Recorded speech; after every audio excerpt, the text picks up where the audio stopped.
तो दोस्तों, आपने देखा कि एक फिल्म समीक्षक के नाते कितनी सुलझी तरीके से आपको बताया गया कि क्यों गदर ने गदर मचाया है। अच्छा, अब एक बात और कहूंगा। फिल्म की बात हमने कर ली, राजनीति की बात कर ली। एक बड़ा एक अजीब सा एक संयोग देखने में आ रहा है। हालांकि सब इसकी वजह जानते हैं, लेकिन एक अंग ज्योतिषी के नाते में जानना चाहूंगा। भारत जो है खेलों में, विशेष तौर से क्रिकेट को अलग हटाकर, क्योंकि क्रिकेट तो आप जानते हैं पहले से ही था, अन्य खेलों में बहुत ही बढ़िया काम कर रहा है। खासतौर से आप देखिए, ये रिसेंटली जो है नीरज दोबारा से गोल्ड मेडल ले आए, और एक वो बच्चा जो अभी आया है उसने चेस में वर्ल्ड रिकॉर्ड बना लिया है। मतलब अन्य खेलों ना में ना ना भारत का दबदबा बन रहा है। तो ये क्या लग रहा है आपको? मतलब ये अंकों के द्वारा हो रहा है, या हमारा जो शीर्ष बदला है, जैसे कि मोदी जी के आने पे ऑफकोर्स ये सारी चीजें हुई हैं, और खेल जगत में तो भारत बहुत ही अच्छी उड़ान ले रहा है। रिसेंटली एक और नई बात हुई कि भारत जो है, कतिपय कछ विद्वान ये कह रहे हैं कि भारत चौथा है, लेकिन मेरा दृष्टिकोण कहता है कि शायद भारत पहला देश है जो चांद पर पहुंचा है, क्योंकि जो हम प्रॉपरली इसको समझ पा रहे हैं। हालांकि कोई दक्षिण कोने की बात करेगा, उत्तर कोने की बात करेगा, मैं उसकी बात नहीं कर रहा हूं।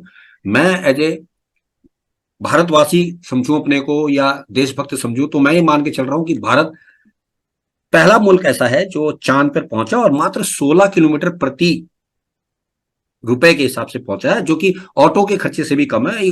और आप देखें कि एक फिल्म आई थी अभी कुछ दिन पहले, आपने सबने देखा होगा, आदि पुरुष। अधिक उसका बजट 650 करोड़ था, और यहाँ पर हम करीब 600 करोड़ से भी कम पैसे में हम चांद पर पहुंच गए हैं। 550 तो अब आप देखिए कि मतलब क्या ऐसा हो गया। रातों रात चीजें तो नहीं बदली होंगी, जाहिर सी बात है। अगर मुखिया बदला है, यानी मोदी जी के आने से क्या देश में एक लहर आई है, किस तरह से परिणाम आया। और अब कांग्रेस के वो चीजें निकल कर आ रही हैं कि कांग्रेस किस प्रकार से हमारी योजनाओं को रोक रही थी, चंद्रयान के लिए रोका गया, नंबू जी को जेल की गई, ये सब फिल्में आपने देखा, रॉकेटरी फिल्मों में।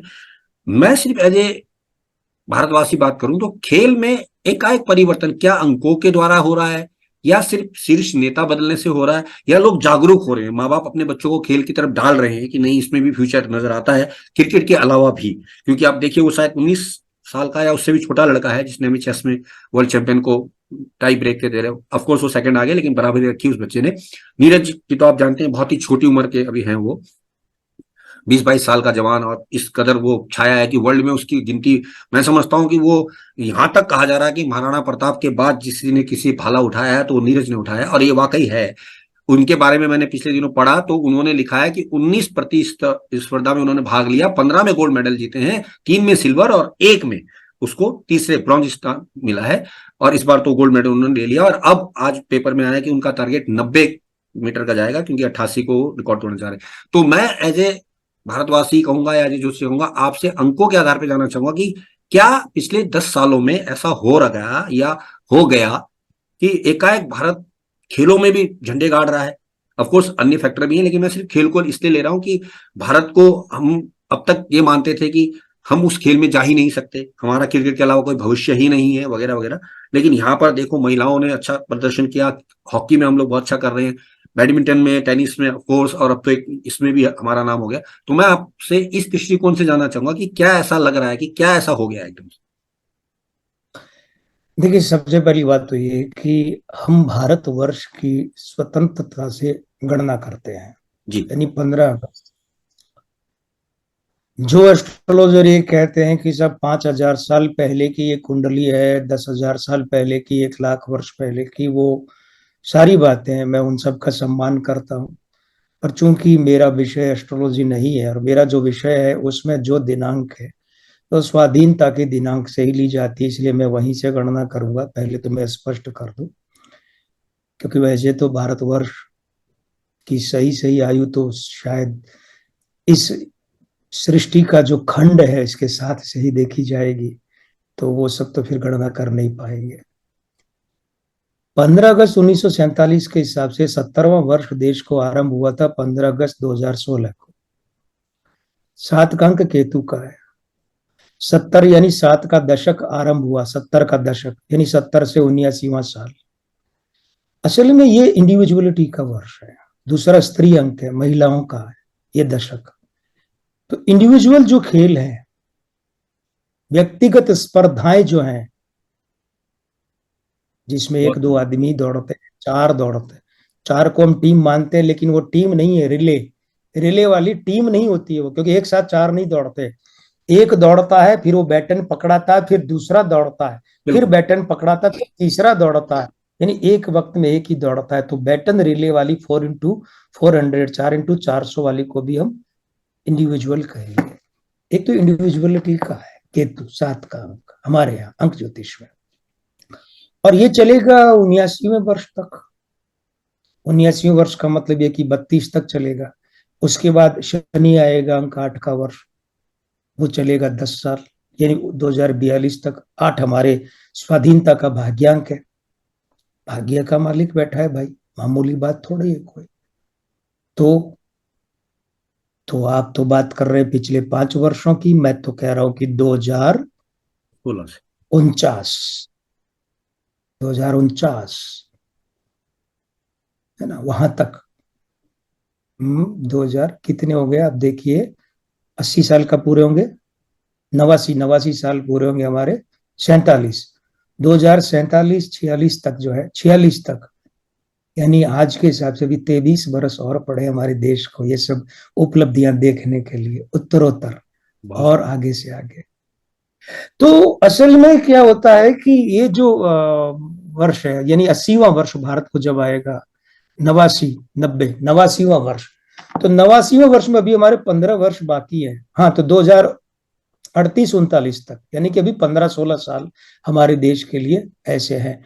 मैं उसके बाद 90वें साल से आगे की बात अभी नहीं कर रहा हूँ, क्योंकि तब तक तो हमारे देश का आकार बहुत बदल चुका होगा, कई राष्ट्र हमारे देश में शामिल हो चुके होंगे, अखंड भारत का जो स्वरूप है वो ले चुका होगा, वो सारी बातें आगे की बातें हैं। तो इंडिविजुअलिटी और स्त्री अंक के कारण से व्यक्तिगत स्पर्धाओं में, और विशेषकर जहां महिलाएं भाग ले रही हैं, या जब महिलाएं कोच हैं, या जहां महिलाएं मुखिया हैं, ये अब आपने एक जो दृष्टिकोण दिया कि क्या मोदी जी के सत्तासीन होने के बाद से ऐसा कुछ हो रहा है, संयोग तो ऐसा ही बन रहा है भाई। दीवार पर इस निशान पर धूप आएगी तब 4 बजेंगे, तो आप यूं कह दीजिए 4 बज गए तो इस निशान पर धूप आ गई, बिल्कुल बिल्कुल, बहुत सुंदर। है तो दोनों ठीक है। अब ये कारक बताना कि मोदी जी के कारण ही ऐसा हुआ है, तो इस ये बात को हाँ भी कह सकते हैं और ना भी कह सकते हैं। हाँ इसलिए कि देश के मुखिया के अंक देश पर लागू होते हैं भाई, बिल्कुल और ना इसलिए कि अकेले उसी के अंक लागू नहीं होते हैं। बातें तो दोनों सही है, लेकिन हमें अहमन्यताओं में और दूसरी दुर्भिसंधि वाली बातों में और ऐसी बातों में जो नकारात्मक ऊर्जाएं फैलाती है, उन धारणाओं में नहीं पड़ना चाहिए। क्योंकि मानकर चलिए कि अगर कहीं कुछ गड़बड़ होती है तो उसका दायित्व, उसका उपालंब उलाहना देश के शीर्ष नेतृत्व को मिलता है। तो फिर कहीं कुछ अच्छा होता है तो उसका बिल्कुल श्रेय भी तो जाना चाहिए, बिल्कुल बिल्कुल। मुखिया को जाना चाहिए। तो इसलिए अगर प्रधानमंत्री जी के खाते में श्रेय दिया, लेकिन उसको ये रूप नहीं दिया जाना चाहिए कि उनके कारण ही ऐसा हो रहा है। ऐसा नहीं है, उनके कारण ही, ध्यान दीजिएगा, ही नहीं, उनके कारण भी ऐसा हो रहा है, बिल्कुल यानी और भी। अब दूसरा एक बात मैं और कहना चाहूंगा, प्रज्ञानानंद की बात हो चाहे दूसरी, प्रज्ञानानंद के अंक स्त्री अंक है, अंग ज्योतिष में भी, बॉडी लैंग्वेज में भी है और जन्म में भी है। और जिस जिसके स्त्री अंक अच्छे होंगे, बृहस्पति अच्छा होगा, यानी अंक 3 और उसके साथ 9, वो आउटफील्ड में बहुत अच्छा करेंगे। अब हम जो नीरज का भाला है, वो आउटफील्ड का मामला है, बिल्कुल आउटडोर का मामला है ना, बिल्कुल इंडोर का तो नहीं है। तो वहां वो अंक स्त्री अंक के साथ साथ में उसका बृहस्पति यानी अंक 3 और मंगल यानी 9 भी अच्छा है, पक्की बात है। जिसके ऐसा होगा उसे सफलता मिलेगी, और जिसके ऐसा नहीं है, इसलिए जैसे सानिया मिर्जा का करियर आप देख रहे हैं पिछले 5 सालों से क्या है, 7 सालों से नीचे जा रहा है ना, खत्म हो गया। 2016 के आसपास अच्छा करियर था, लेकिन जब से भारत को 70वां वर्ष आरंभ हुआ है स्वाधीनता का, तब से तो वो, क्योंकि स्त्री अंक खराब है सानिया मिर्जा के, कुछ और बातें जो यहाँ चर्चा नहीं करेंगे, ये चक्कर है। बहुत सुंदर। तो बहुत बढ़िया आपने एक जानकारी दे दी। खेल के विषय में हमने बात कर ली, फिल्म के विषय में बात कर ली, और राजनीति के विषय में तो हमने बात कर ही ली है। तो दोस्तों आज के लिए इतना, और आगे भी कुमार जी से हमारा संपर्क बना ही रहता है, और ऑफ कोर्स हम लोग बहुत सारी चर्चा करते हैं, तो आगे भी हम चर्चा करेंगे। और क्या आप लोग हमसे उम्मीदें करते हैं तो वो बता दीजिएगा, तो वही प्रश्न हम उनसे लेंगे और उन्हीं का जवाब देने की कोशिश किया करेंगे। बहुत सारे जो हमारे दर्शक हैं वो कुमार जी से व्यक्तिगत रूप से मिलना चाहते हैं, तो मैं आपको बता दूं कि कुमार जी जो है बेसिकली रहते तो जयपुर में है, लेकिन दिल्ली और अन्य राज्यों में भी, क्योंकि पॉलिटिकल जबरदस्त दखल रखते हैं और पॉलिटिकली काफी हद तक चीजों को समझते हैं, तो इनका हर प्रांत पे जाना रहता है और फेसबुक में अपनी आईडी में ये जारी कर देते हैं कि ये कब कहाँ कितने दिनों के लिए रहेंगे। और ऑफकोर्स सरकारी सदन इनके पास रहता है, तो जो भी इनसे अपॉइंटमेंट लेना चाहें, मिलना चाहें, व्यक्तिगत रूप से मिल सकते हैं। और मैं बार बार कहूंगा कि जो बात व्यक्तिगत होती है वो व्यक्तिगत होती है, क्योंकि सामने मिलकर जो बातें होती हैं वो अच्छा रहता है।